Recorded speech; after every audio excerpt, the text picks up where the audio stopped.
Hi, I'm Bobby, and in today's video I'm going to talk about some books that I have DNF'd over the past few years. I have 9 books to talk to you about today, and these are all books that I have started reading and put down before I finished them.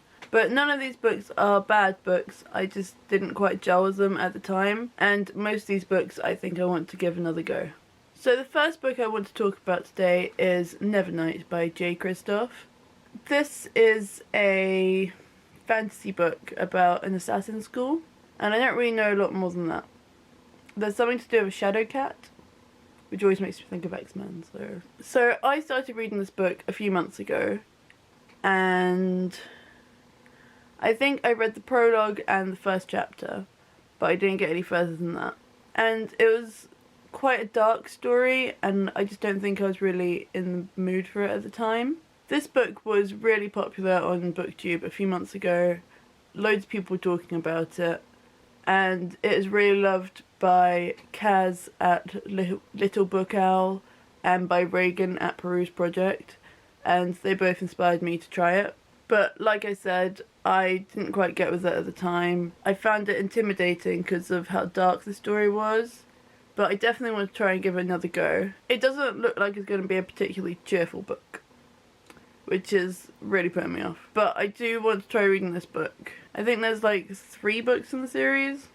I'm not really sure. But I do want to give this book another go so that I can be sure how I feel. Because I don't really want to be uncertain about this book and keep hold of it and just not read it. So if I read it and I really like it, then I can continue with the series, which would be really cool.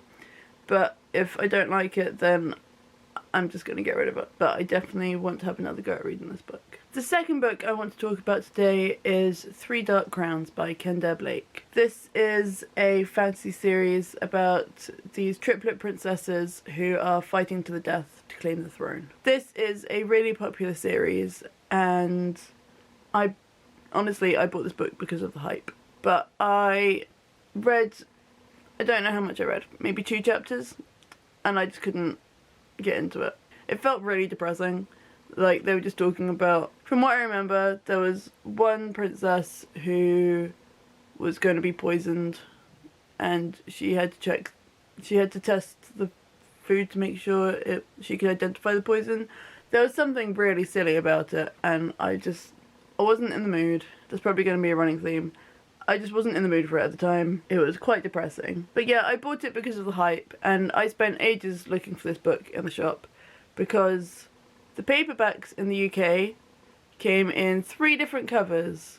You can see this is the red cover. It also had a yellow cover and a green cover, one to represent each of the princesses. And I'm like, how can I choose based on which princess I'm going to like when I haven't read it yet? What if I like the yellow princess more and they only got the red one available? Don't know.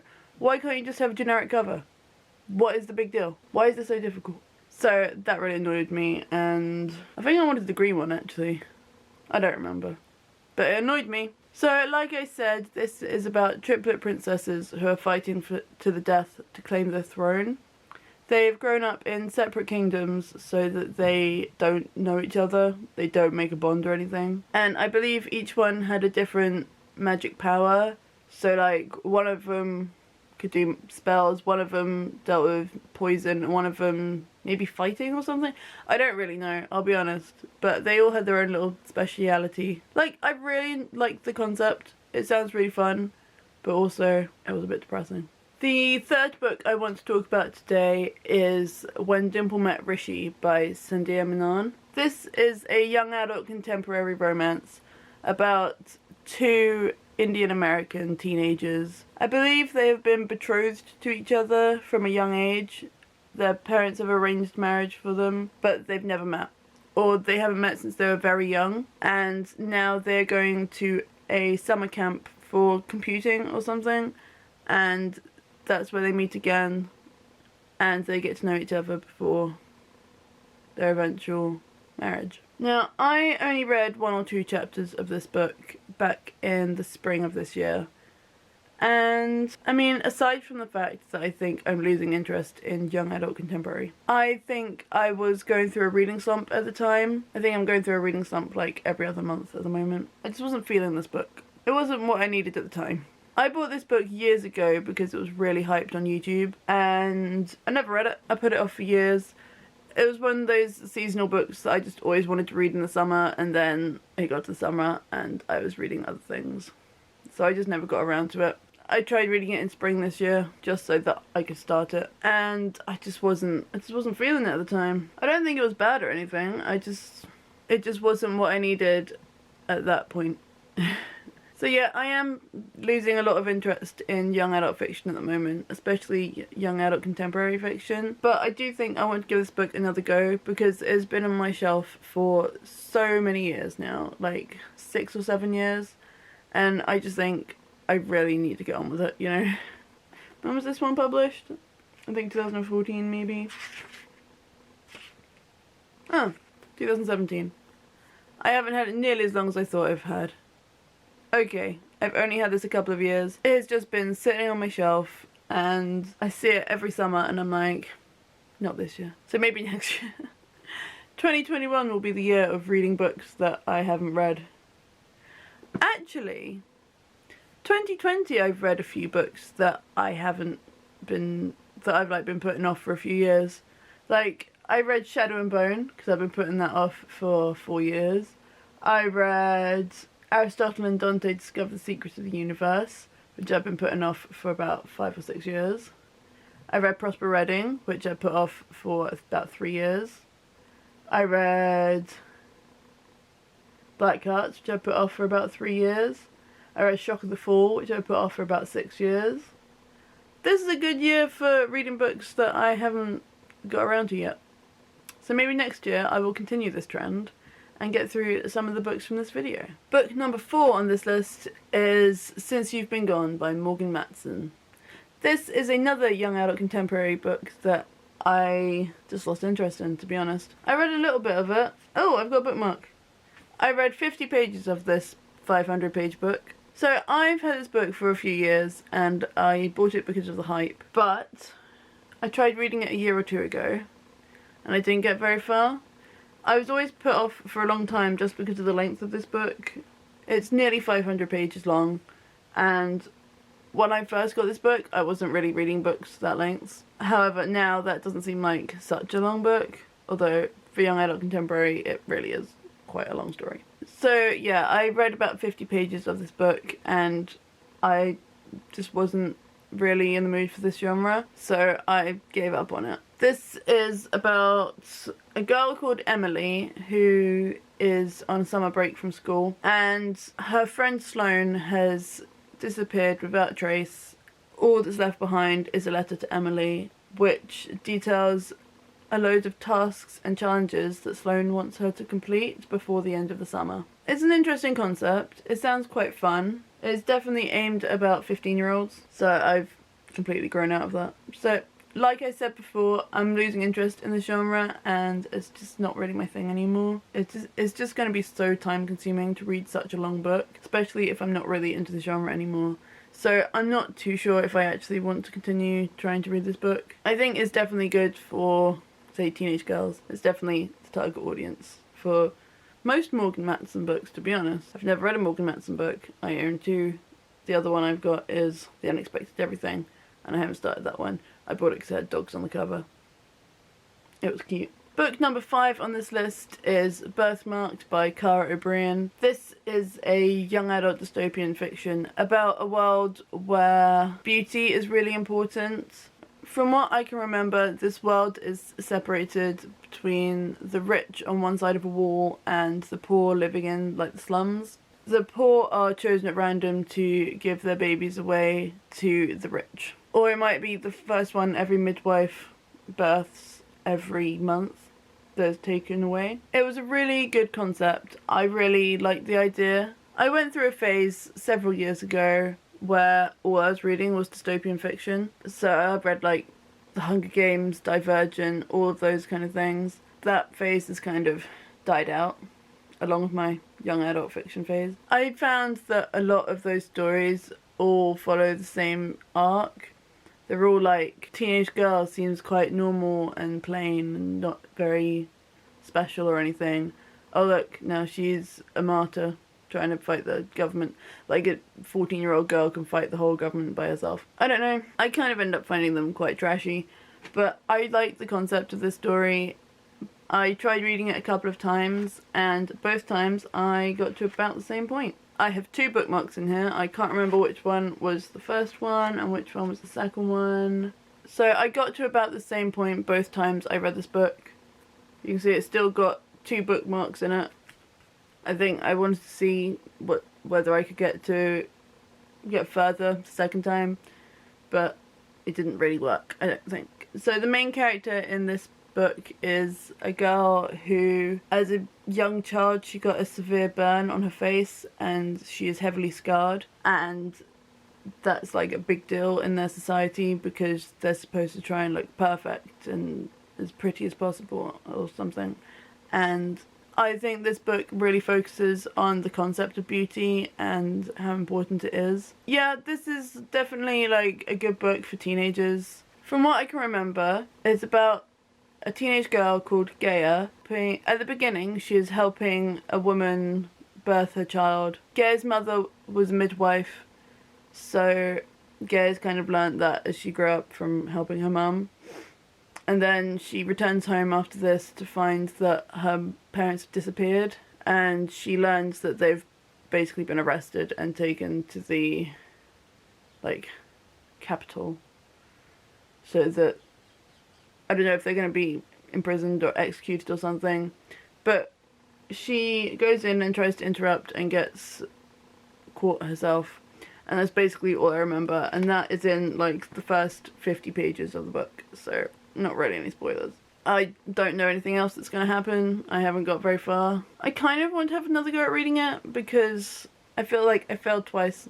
I should really be able to do it the third time, right? It's not a long book at all. It is about 350 pages, so that's not really very time consuming. I'm just not sure if I'm really into this genre, so I don't know. We'll see. I really would like to have another go, but I'm not sure I will succeed another time. The 6th book on my list is another one that I bought because of the hype, and that is Fangirl by Rainbow Rowell. Why don't I ever take any of the stickers off these books? Seriously. Well, I buy all my books from Waterstones, so they're all buy one get one half price. Mostly. A lot of them are. This is a book about these twin girls who start university, and one of them is really extrovert and starts socializing straight away, and the other one is a bit more shy and reserved, and she doesn't really want to socialize that much, so she ends up writing fanfiction for, I think it's for her favorite book series, which is like a parody of Harry Potter, really. And Rainbow Rowell has written those books, I think, as the carry-on books, which is a reference to Supernatural anyway, so what? Bit confusing. But basically, I think it just turns into a YA romance, and it just seems a bit trashy. I bought this book when I was at university, but I had a really difficult time during my first year of university, particularly, and I just got a bit... Honestly, I got quite anxious about reading this book, and that really put me off. Like, I didn't want to read anything about university. It just really unsettled me. So I put this book off for years, but I think maybe now I'd be okay reading it. It sounds like an interesting concept, and it is quite relatable for a lot of young people, where they struggle. If you're quite introvert and you struggle with socializing, you do tend to go towards the internet, either for social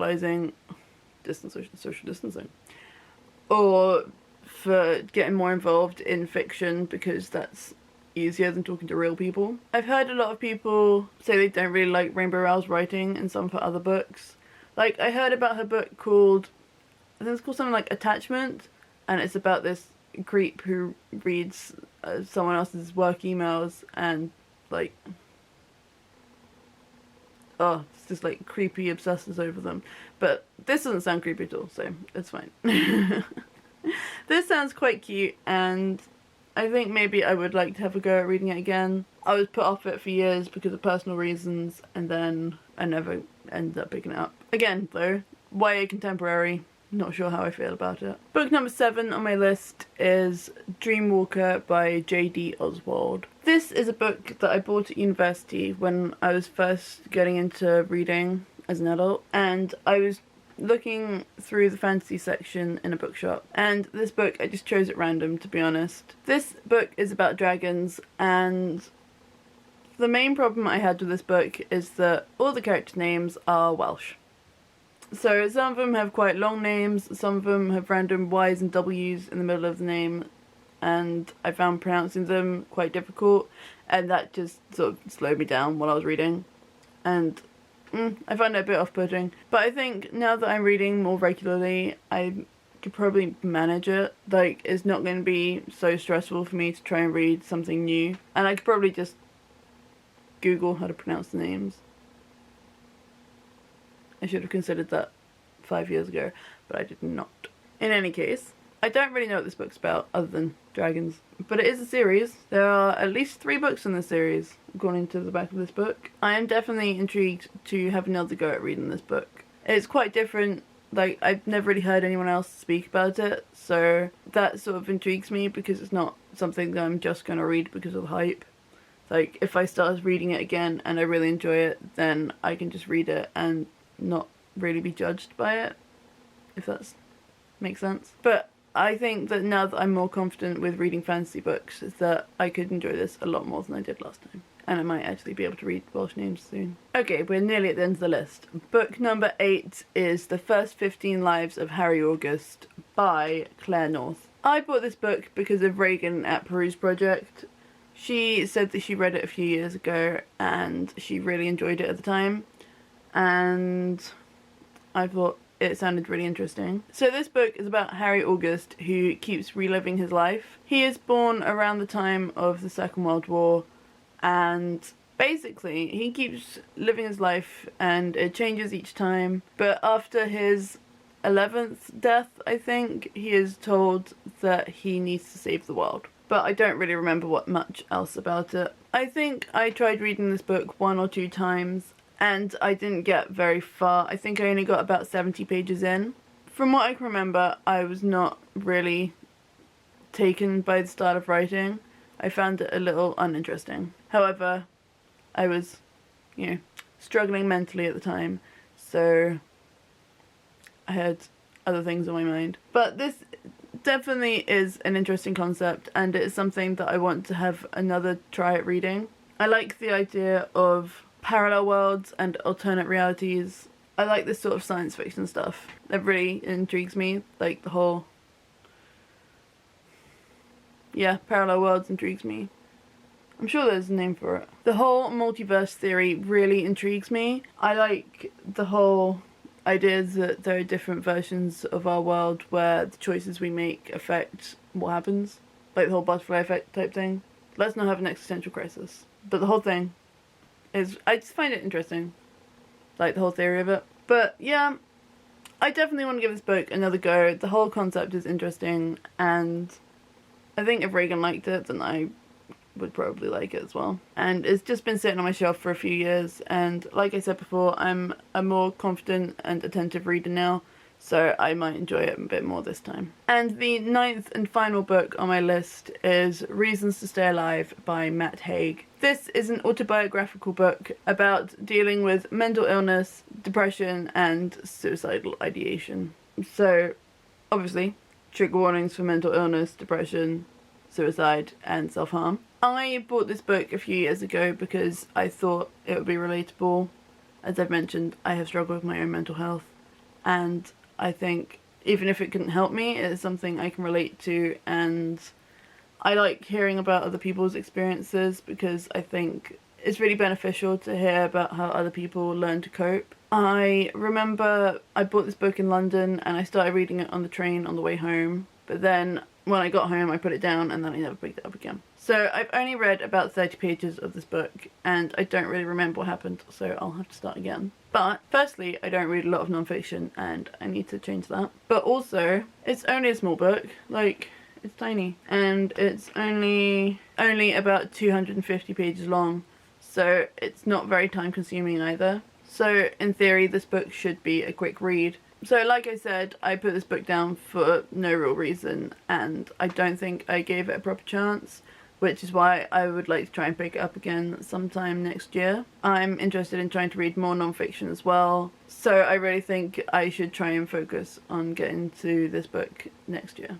So that's it for today's video. If you've read any of these books, I would love to hear what you think of them, especially if you really enjoyed them. I'd really appreciate the encouragement to try and get on with these books. The links to all my GoodReads, Twitter and Instagram are down below. I love hearing from people, so please do get in touch, and until next time, bye!